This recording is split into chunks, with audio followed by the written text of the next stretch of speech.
to have Bayar with us and his family. Bayar's PhD students in the university. He's from Mongolia. And come and join us, Bayar. And we look forward to hearing what he has to say. Thank you.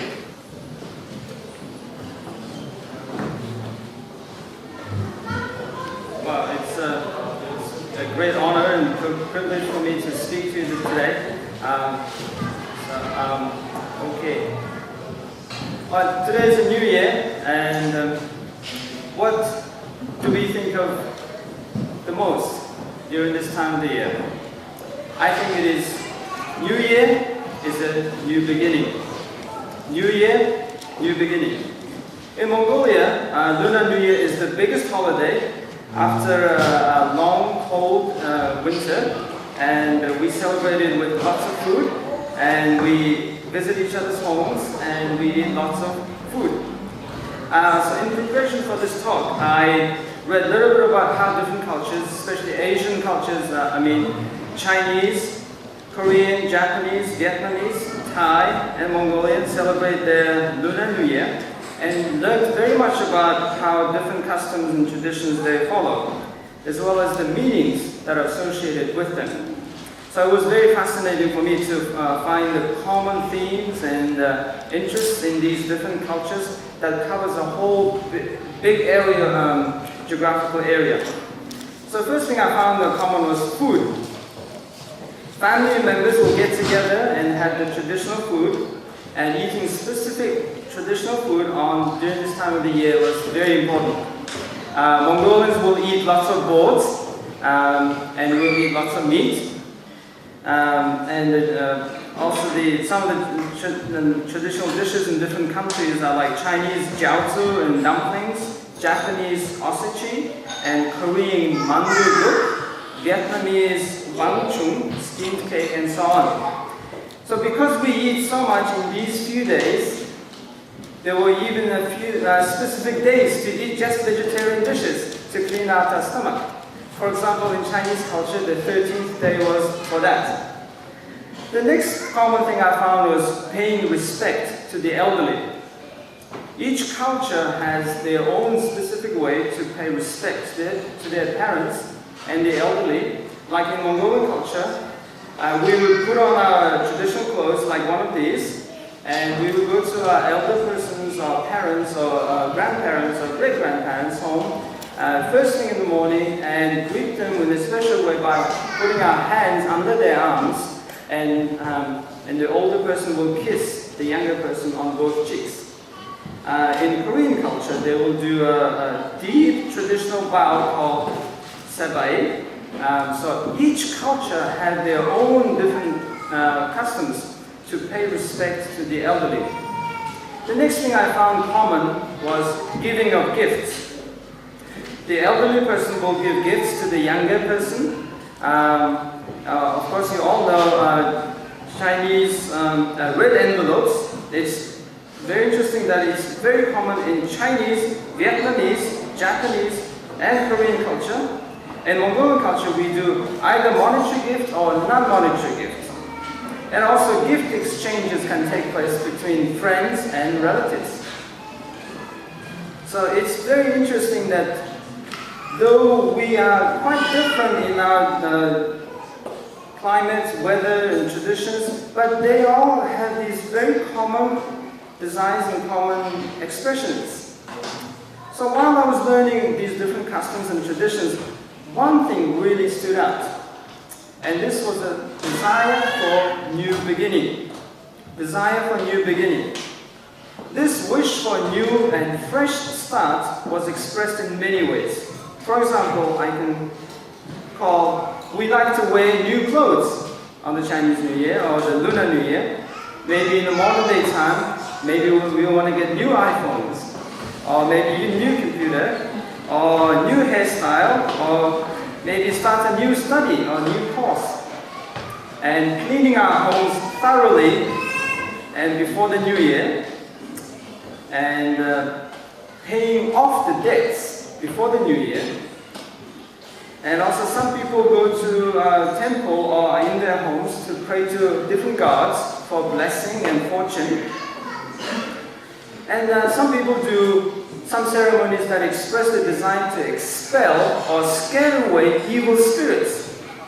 For example, the red envelope money is known as the money to put down evil spirits. Fireworks are meant to scare away evil spirits. Red color is a color that's meant to scare away the evil spirits as well, who they think it is scared of red color.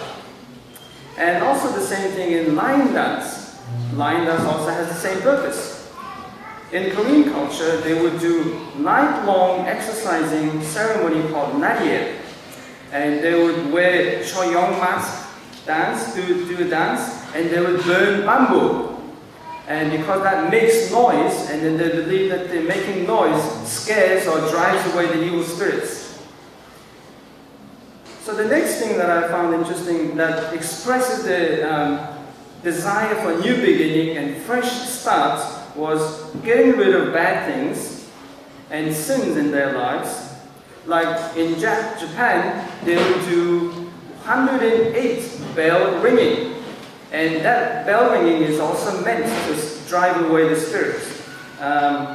In Thailand, they would do water throwing ceremony. And splashing at each other with water. And it's supposed to mean washing away the bad, washing away all the old stuff, and it was supposed to symbolize this new, fresh beginning. Also, the next thing is making New Year resolutions. I want to do this in this next New Year. And that's, of course, connected to giving up or stopping some bad habits and behavior.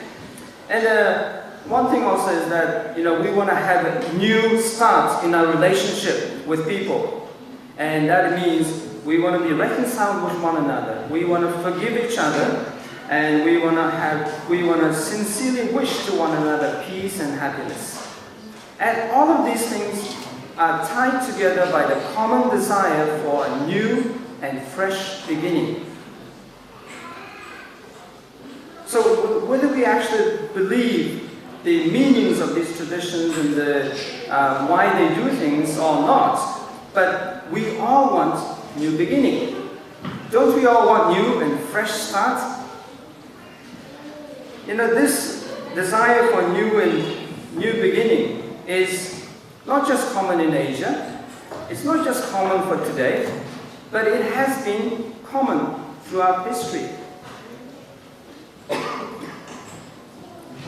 Also, even in the West, when the New Year comes, people often make New Year resolutions.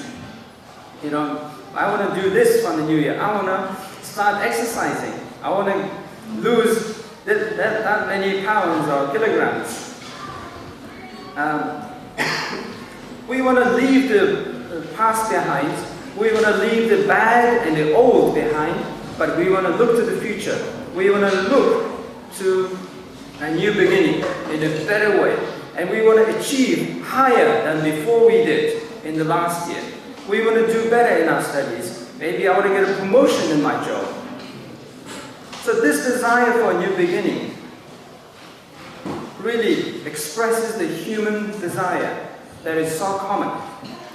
During even the Bible times, people wanted to have new beginning, wanted to have fresh starts. And I can say that the main person, the main character of the Bible, Jesus Christ, came with a message of new beginning. Jesus comes with a message that gives us a new beginning, a fresh start. The Bible says that in 3 ways, Jesus comes to us with a message of new beginning. Number 1, Jesus defeats evil spirits and the devil. As I said, mentioned that one of the strongest emphasis during this time of the year in New Year celebration is the desire to drive away evil spirits. And that red color, lion dance, bamboo burning, making noise, and all the other rituals, they all desire to drive away the evil. The Bible says that to us that there is a spiritual world, evil spiritual world external to us. whether we know it or not, or whether we believe them or not, that exists. In this spiritual world, there are evil spirits, and their leader Satan, who is the main enemy of us and of God.